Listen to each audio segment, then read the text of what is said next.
माँ का बस गे मोर गोरी, दिन कटे ना रतिहा। अखियन माँ का बस गे मोर राजा, दिन कटे ना रतिहा। घर में चमके हार ना लखिया, घर में चमके हार ना लखिया, तोर पर माया हेर पकिया वो नैनाजू। तहु कर चीट कुन पिरतिया। अखियन माँ का बस गे मोर राजा, दिन कटे ना रतिहा। अखियन माँ का बस गे मोर गोरी, दिन कटे ना रतिहा।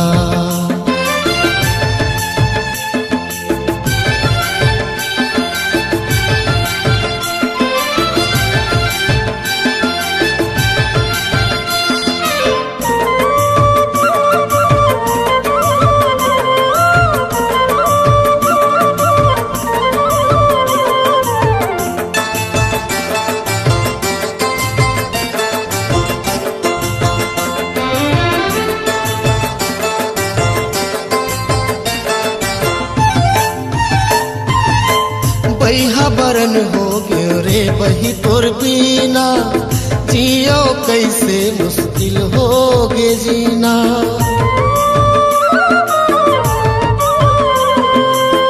तोर सुरता में पानी सुहावे ना खाना, रात के सपना में आए रे दीवाना। आँखी में झूले तोर सूरतिया, आँखी में झूले तोर सूरतिया, रही रही बदल जाते मतिहा वो गांजा कली।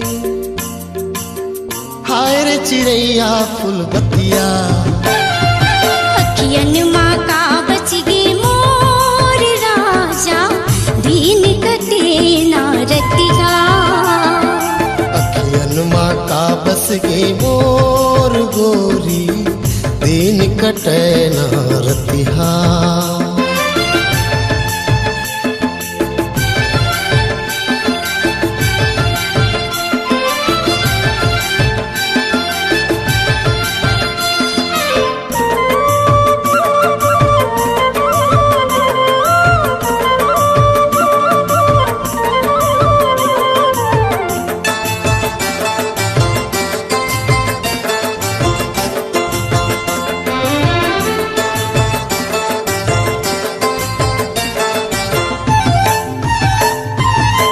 मैं मन के भौरा ते हच बगिया के फूल, नजरे नजर माँ तोर चेहरा जाते झू।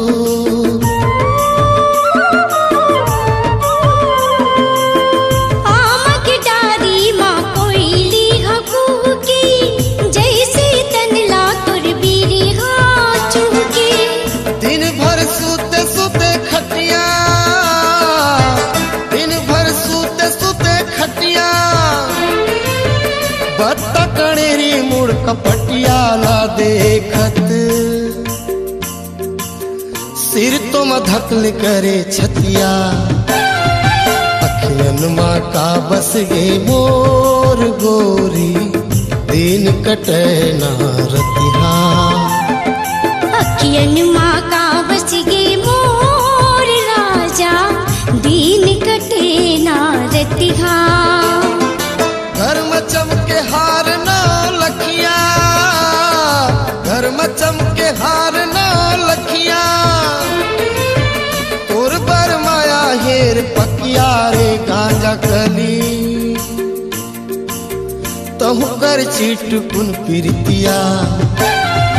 अखियन माँ का बस गे मोर राजा, दिन कटे ना रतिहा। अखियन माँ का बस गे मोर राजा, दिन कटे ना रतिहा।